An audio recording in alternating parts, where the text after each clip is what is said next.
လူငယ်တယောက်ဂိမ်းဆော့ပြီဆိုရင်ဗျာဘယ်မိသားစုပဲအတိုင်းဝိုင်းမှာအားပေးတယ်ဆိုတာမရှိဘူးဗျာ။ဒါကြောင့်ဆိုဂိမ်းသမားဆိုရင်တို့ရဲ့အစိတ်တဲ့အမြင်ထဲမှာ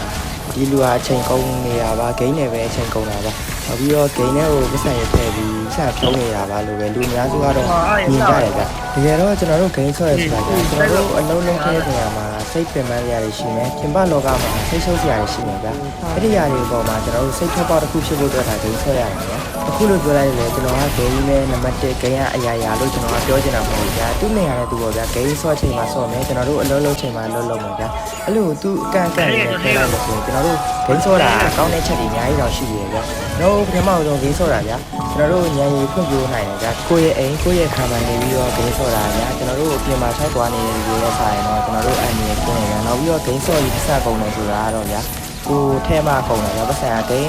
ကပတ်စံမထည့်လဲဂိမ်းဆော့လို့ရရတယ်ဗျာ။ဘာလာတို့ရောဂိမ်းဆော့ရဲ့နေရာမှာကိုယ့်အတွက်ကောင်းကျိုးတွေပါရှိတယ်ဆိုးကျိုးတွေပါရှိတယ်ဆိုတော့ကျွန်တော်တို့ချက်လောက်ဒီလိုရဲ့ပုံမှန်မှာပြောခဲ့ပြီးတော့အဲ့ဒါကိုခိုင်းတယ်နောက်ပြီးတော့ပြန်ပြီးတာနော်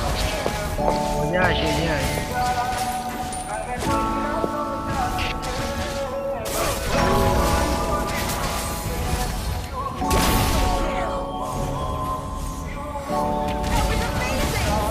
没完了。